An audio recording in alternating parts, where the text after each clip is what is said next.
नमस्कार। इस समय हम कैथल के वार्ड नंबर 10 में पहुंचे हैं और लगातार कैथल टीवी हर वार्ड में उन सभी चुनावी मैदान में जो प्रतिभागी अपनी किस्मत आजमाने के लिए मैदान में उतरे हुए हैं वो किन बातों को लेकर, किन मुद्दों को लेकर जनता के बीच में जा रहे हैं और जनता की क्या कुछ समस्याएं उनके सामने आ रही हैं और उन समस्याओं को लेकर जो प्रतिद्वंदी हैं, जो मैदान में है, जो उनका क्या कुछ कहना है और फ़िलहाल कितना आश्वस्त हैं अपने वार्ड में अपनी जीत को लेकर। वार्ड 10 में है और रोहन मित्तल जो भाजपा समर्थित उम्मीदवार हैं वो हमारे साथ हैं। उनसे जानेंगे कि किन बातों को लेकर वो मैदान में उतर रहे हैं। रोहन मित्तल जी, कैथल टीवी में आपका स्वागत है। नमस्कार।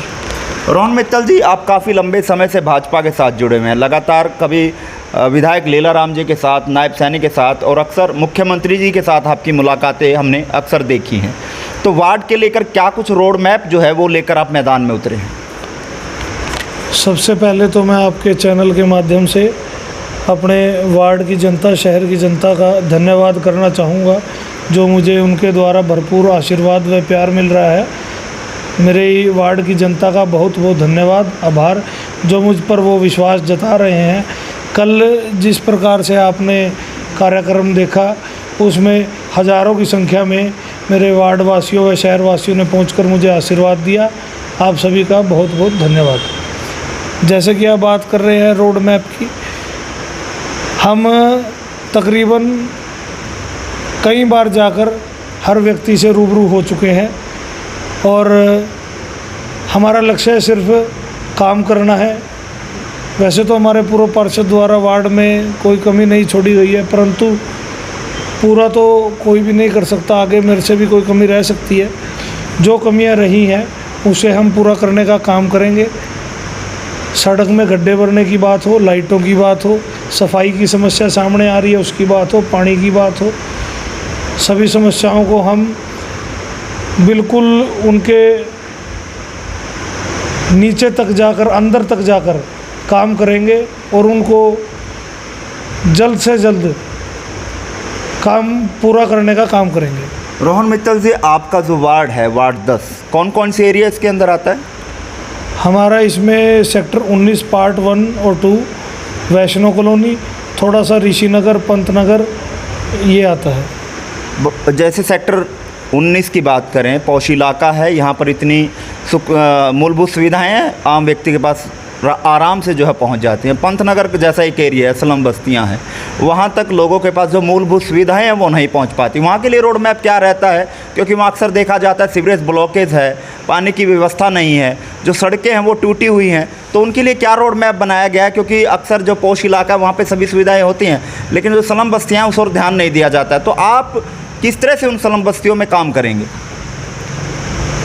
एक बार जनता हाथ में कोई पावर दे, उसके बाद फिर काम करके दिखाएंगे और बताएंगे कि काम किस प्रकार किया जाता है। ड्रेनेज सिस्टम की बात हो, नया डालने की ज़रूरत हो तो नया डालेंगे, अगर उसी को ठीक कराया जाए तो उसको ठीक करेंगे। सड़कों की बात हो, कोई भी सड़क कच्ची या गड्ढों वाली नहीं छोड़ी जाएगी, हर एक सड़क को पक्का कर दिया जाएगा।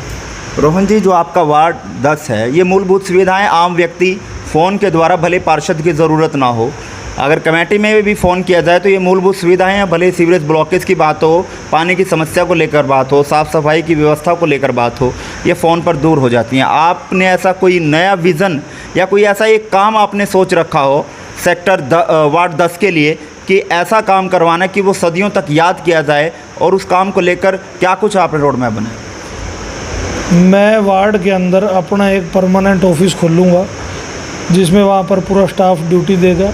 वार्ड के किसी व्यक्ति को कोई समस्या डायरेक्टली मुझे तो बोलेंगे ही, परंतु जो कोई वहाँ पर आकर भी नोट कराएगा तुरंत प्रभाव से उस पर एक्शन लिया जाएगा। तो क्या कोई कमियां आपके वार्ड में देखी गई हैं जो पिछले समय में पूरी ना हो पाई हों? भले ही भाजपा का उम्मीदवार यहाँ पर पार्षद रहा हो, लेकिन कमियां अक्सर रह जाती हैं, तो उन कमियों को लेकर क्या कुछ दूर जो है वो कमियाँ की जाएंगी? हाँ, जैसे थोड़ी सी लाइटों की सफाई की समस्या ये सामने आ रही है, इसको तुरंत प्रभाव से, आज भी बल्कि हम डोर टू डोर कर रहे थे यहाँ हुड्डा में, तो हमारे एक मित्र भाई बोले, कहते भैया लाइटों की समस्या नहीं है। तो मैंने तुरंत ईओ साहब से बात करी, वो बोले हम इसको बस अभी तुरंत प्रभाव से इसको यहाँ पर कर देंगे। 22 तारीख को चुनाव का रिज़ल्ट आ जाएगा, उससे पहले कुछ कर नहीं सकते, क्यों आचार संहिता लगी हुई है। उसके बाद कहते हैं तुरंत प्रभाव से यहाँ पर जहाँ पर भी लाइटों की समस्या है वो पूरी हो जाएगी, सफाई कर्मचारियों को छोड़ दिया जाएगा।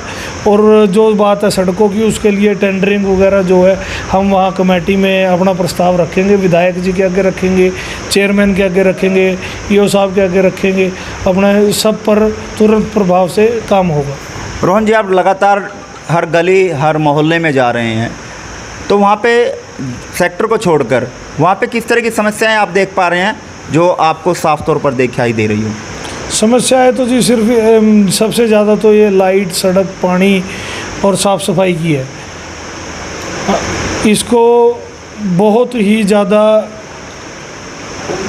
अपना सबसे ज़रूरी समझ के सब जल्दी से जल्दी इस पे काम करेंगे। अगर आपके वार्ड 10 में बात करें तो और कितने कैंडिडेट हैं आपके मुकाबले में? एक ही कैंडिडेट है जी। तो कितनी मजबूती आप उनसे मानते हैं, किस तरह की टक्कर आप मानते हैं कि प्रतिद्वंदी से आप कितना मजबूत अपने आप को समझ रहे हैं? ये तो जी वार्ड की जनता बताएगी। और जिस प्रकार से हम जा रहे हैं आ रहे हैं, कल का कार्यक्रम आपने देखा है, बिल्कुल बढ़ चढ़ कर 36 बिरादरी का आशीर्वाद मिल रहा है। और आशा करते हैं कि जनता हमारे ऊपर पूरा विश्वास जताएगी। और चैनल के माध्यम से मैं हाथ जोड़कर अपील करना चाहूँगा कि आने वाली 19 जून दिन रविवार उगता सूरज रोहन मित्तल पहले नंबर का बटन दबाकर अपना आशीर्वाद दे और ज़्यादा से ज़्यादा संख्या में अपने वोट डालने के लिए पहुँचें। आप सभी का बहुत बहुत धन्यवाद। जय हिंद, जय भारत, भारत माता की जय। बहुत बहुत धन्यवाद। ये थे हमारे साथ रोहन मित्तल, जो वार्ड 10 से पार्षद उम्मीदवार हैं और भाजपा समर्थित हैं, लेकिन साफ तौर पर ये कहना है कि कमियां अक्सर रह जाती हैं, लेकिन उन कमियों को, अब जो कमियां रह गई हैं उनको जो है पूरा करने का जो है आश्वासन इस समय देते हुए नजर आ रहा है। लेकिन चुनावी नतीजे बता पाएंगे कि आखिरकार जनता चाहती क्या है। लेकिन हम उस हर व्यक्ति के पास पहुंच रहे हैं जो इस चुनावी मैदान में अपनी भूमिका अदा करता हुआ नजर आ रहा है, लेकिन उसकी बातें और उसके मुद्दे क्या है, जनता इन्हीं को जहन में रखकर 19 तारीख को वोट करेगी। लेकिन कौन सा उम्मीदवार है जो आपकी बातों पर या आपके मुद्दों पर खरा उतर रहा है, उन सबको जहन में रखकर जब आप वोट करेंगे तो उस मुद्दों को, उन बातों को जहन में रखकर आप जो भी निशान, आप चुनाव निशान दबाना चाहें वो दबा सकते हैं। लगातार उन सभी शख्सियत से हम आपको रूबरू कराए हैं जो इस तरह के वादे और बातें कर रहे हैं, लेकिन मजबूत कौन है वो जनता तय करेगी और उसका रिज़ल्ट 22 तारीख को पता लगेगा जब चुनावी नतीजे आ जाएंगे। और शख्सियत को भी हम आपके सामने लेकर आएंगे कि वो किस तरह की बातें लेकर जनता के बीच में जा रहे हैं। लेकिन फ़िलहाल कैथल के वार्ड नंबर 10 में मौजूद है रोहन मित्तल, यहाँ से जो है भाजपा समर्थित उम्मीदवार हैं।